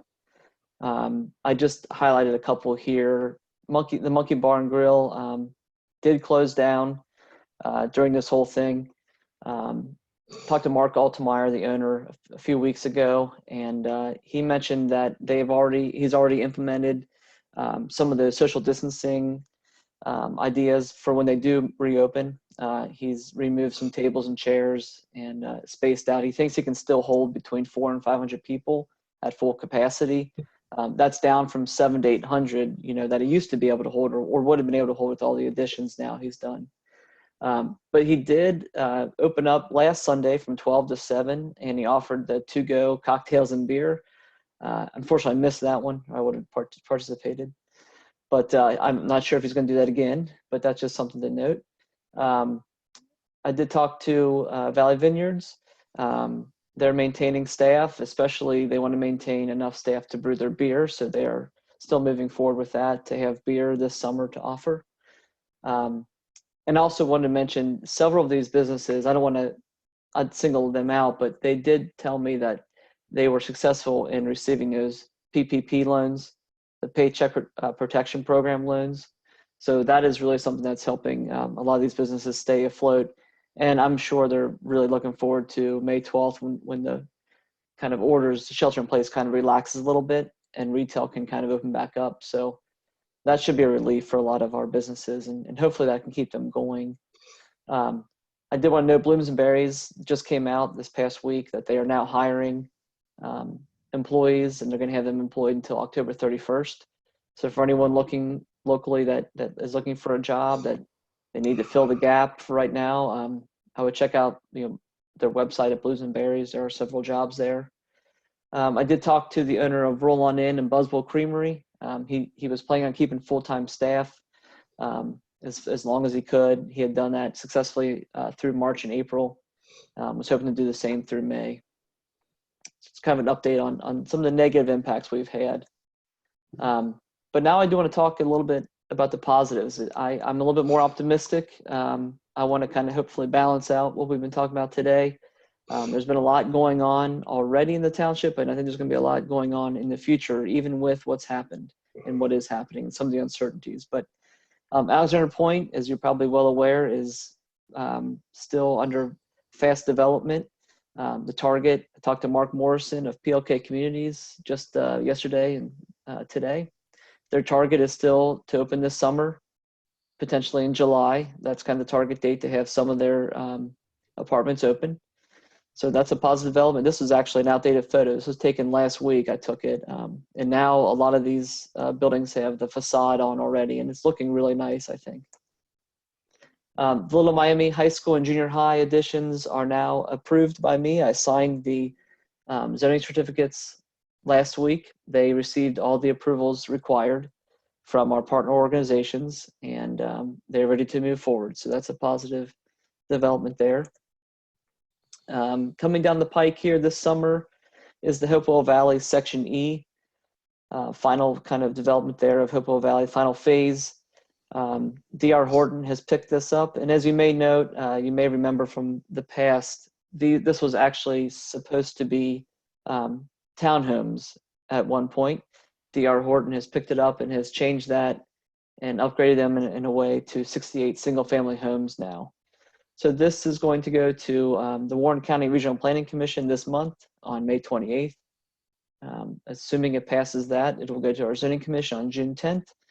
And if it passes zoning commission without any issues, it'll go to the trustees. It will come to you on July 1st. So just to be on the lookout for that. I want to touch briefly on Little Miami Industrial Park. There was a recent email that I received from the president of Jobs Ohio, and kind of just saying one of the impacts or positive things that can come out of COVID-19 right now, potentially, is more manufacturing returning to the U.S. and then to Ohio. And I think we're in a prime time here, in a prime location, and really to get something happening here. So I've been working with Ready Cincinnati and Jobs Ohio on this site, and we'll continue doing so. We've got some good communication going with John Westheimer, so I'm optimistic on this site. Hopefully we'll see something happen here within 2020 yet. We do have other developments still going on and being built. The Abode Advantage 55 Plus, senior living facility that's across the street on State Route 48 there. That still moves along. Otterbein Senior Living, just next door to the administration building, is doing an expansion of about 5 or 6 additional resident homes. And then you may have noticed on 52 Stevens Road, there's been a lot of land cleared out. The owner, I did talk with him last week. He's prepping that site for development, and I'm working, once we can be back in the office, we'll do a pre-application meeting with him to see exactly what the plans are there. So there's other exciting things in the works too. I'm excited to bring these forward to you in the near future. Just want you to know that there's still a lot of things going on kind of behind the scenes that I'm working on, and touching base with a lot of our landowners and things like that, and our developers. So I'm still very optimistic. I think hopefully there can be a little honeymoon period here where we can get back out and get to restaurants and things like that this summer, and help our businesses out, and make sure they get what they need to stay afloat and keep in business. That's the end of my presentation. Does anybody have any questions for me? Yeah, Mr. Kramer, I just had one quick follow-up, because I know I've gotten a bunch of questions about recently. Everybody saw the movement on Stevens Road there in 48. So just to recap, we don't know yet exactly what development is going to go in there at this point, but we do know it is zoned, if I'm not mistaken, B1, correct? Yes. So we don't exactly know what's going to go in there. I do have a general idea I can't really talk about, but it is zoned B1. However, I do believe, in looking in the previous documents, that the old plan that was brought forward was a PUD with only certain, like 6 different restrictions of use on that site. So it will need to go through a rezoning, probably through Warren County Regional Planning Commission, I believe. Gotcha. If it doesn't meet, I don't think what he's looking to do is going to meet those 6 identified areas.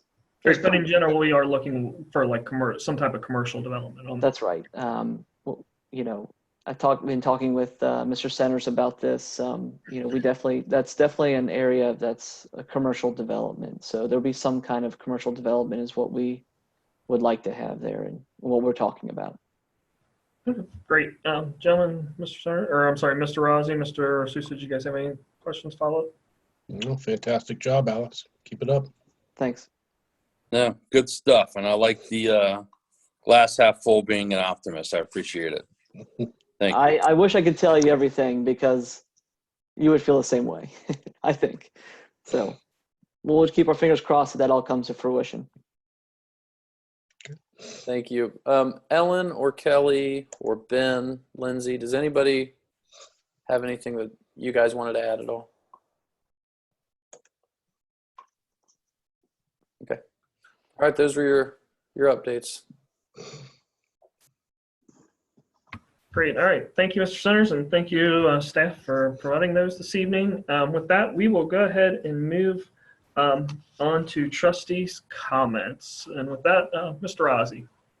I'll keep it short this week. just want to wish everybody well, and everyone's doing a fantastic job considering the circumstances, and we'll get through it. It's beginning to look okay. So hope you all are doing well and your families as well. That's all I have. All right. Thank you, Mr. Ozzie, and Mr. Sousa. Yeah, I just, thinking about kind of community sentiment and what's going on in society since our last meeting, just kind of a message of thanks. I mean, I know there's some folks that are starting to get frustrated with the stay-at-home order, and everybody wants to return to normal. Just keep your head down. We're well over the hump in this. Like Alex was just saying, choose to be optimistic, see the light at the end of the tunnel, and really just thankful. I mean, my own health and family's health. I mean, a group of our size and a community of our size, none of our first responders have, been infected with COVID, and, we haven't had deaths in our community as a result of it. And I know some people and extensions of their family have, but, let's choose to look at what we've been fortunate and how this is going for us. I want to thank Brent for how he's managed this, and people are working, it's working remote myself the last several weeks. It adds some new challenges in managing your day and getting through things. And, everyone's been tasked with some new stuff, and I think handled it really well. And then just a couple individual things on things that have been mentioned tonight. I want to thank previous trustee Joe Walker for staying involved in the construction of the new fire department. His construction background has been an asset, and he was more than willing to stay on and help us see that through to the finish line. And I want to thank, I hope I don't get the name wrong, and it's Brunk Excavating for their work out at Mounts with the new walking trail. I know, being down there myself, and the people that I've seen that have used the trail are, excited. And I think the timing's great that was able to get added while there's probably an increased demand due to COVID. But I just agree with Joe. We're probably over the hump on this, and hopefully we keep taking steps forward and going in the right direction. All right. Thank you, Mr. Sousa. Appreciate the comments there. And just for me, first off, I just want to lead off by thanking our staff. From the administrative side, I mean, you guys haven't missed a beat. I've seen the emails that I've been involved in back and forth, and, we're still handling them as if we're in the office. I know I've talked to Mr. Kramer and Mr. Centers on the development side with different things, and we're just not missing a beat, guys. We're moving right ahead as if nothing's going on, which is encouraging. It's what we need in this township. We're moving in the right direction, and we're continuing to push forward in spite of this. So great job to the administrative staff, to Ellen and Kelly as well. We've, like I said, you haven't missed a beat. You guys have been great as far as continuing to work on things, getting our personnel policy up to date. Ellen with the budget. I mean, you guys have been answering the questions, keeping us on track, through all of this, which is important because this is an unknown for everybody. None of us have been through this, and you guys have making sure that our township is staying healthy. Definitely with fire, you guys have been outstanding as well. The professionalism, just making sure that we're taking the right precautions. And to Mark's point, with the township of our size and our staff to not have any positive results, any of our fire department coming down with positive for COVID-19 is just a testament to you guys making sure you're taking the necessary steps to protect yourselves. And because quite frankly, with a fire department of our size, if we lose 2 or 3 guys, that's a major hit for us. So appreciate all the hard work there. And police, you guys have been doing outstanding. Just continuing with the PR. I see the parades online. I see the chalk. You guys still are just guys doing what you guys do best and just being a part of the community. Again, nothing as far as I haven't heard a bad word about our department at all, which I wouldn't expect, but even still, it's just encouraging to see all the positive. Just you guys keep on innovating. And with roads and parks, I mean, I've been to Testament a couple times. It looks great. We see people there, they're out there, playing with their kids, whatnot. And Mounts Park, I've had the opportunity to get down there twice, to go down there with my boys, and it looks outstanding. And I tell you what, I think the community is starting to realize what Jim Mounts Park is down there. I've seen it packed both times and ran into residents both times.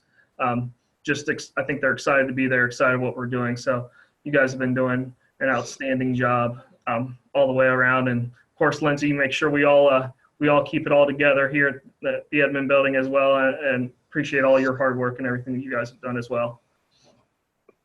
And with that also too, I just want to speak a little bit, just kind of what's been going on in general with the COVID-19. I've had the opportunity to speak with a fair amount of residents and business owners, and I know people are getting anxious about this, anxious to what's going on, what's going to happen with their work situation and just the economy in general. Many have shared with me their concerns. They're ready to go. Some have shared and said, hey, I'm concerned. I'm not sure I'm ready to get back to work. I think things are going too fast. I think it's one of those things where we can all agree we probably need to get back going sooner rather than later, but we want to make sure we do it as safely as possible. There definitely has to be that balance, and that's something we're all looking at, whether it's at the township level or even our personal jobs. And I just want to let everybody know I have reached out to the governor's office. I've reached out to State Rep Scott Lipps. I've spoken with State Senator Steve Wilson, sharing all of those concerns and advocating for our township and our residents and our businesses and even our schools. Because I think one of the biggest hits this time around with regards to COVID-19 in our township is I feel like the reason why both the Kings and the Little Miami school levies failed was because of this. I think there's an uncertainty in the air. I think people were worried and scared and not sure what's going on. So I think we're on the right path. We're going to recover, but I just wanted to make sure we were advocating to the right people, letting them know what the concerns are in our township, and to convey those concerns to our state leaders as they continue to go through this process of reopening the state. And I just want to also encourage everybody, just no matter where you fall on the spectrum, whether you're the person that says, hey, let's open it all up, no restrictions, no masks, no anything, or if you're the person that says, hey, I'm not ready, let's keep this all closed, just to go ahead and just encourage you to just maintain that social distancing, maintain the respect, just do that whenever possible, whenever it's practical, and do it out of respect of the other person, no matter how you feel, just to give each other that amount of respect and just to encourage each other just to stay positive, like it's been talked about earlier. And we all come at this at different perspectives, whether we're and I don't think it's even from a political perspective, it's a life experience perspective. It's, your job, your family's health, your health. That's the perspective I think most people are looking at this. So just remember that as you interact with people. And then I would just encourage you, if you have questions, if you have comments, if you have concerns, reach out to your elected officials, reach out to myself, our other trustees, reach out to the governor's office, reach out to your state representatives. I think that's the biggest thing you can do right now is if you want a voice, if you want to share your concern, no matter where you're at in this, reach out to your elected officials and let them know and make sure your voice is heard in that regards.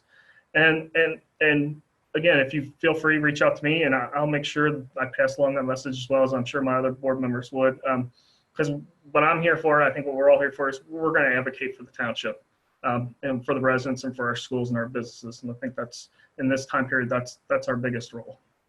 And with that, I will go ahead and make a motion to adjourn at 8:38 p.m. Second. Mr. Cordray? Yes. Mr. Razi? Yes. Mr. Sousa? Yes. All Thanks, right. everybody. Thank you. We are adjourned. Thanks Stay for the safe. night.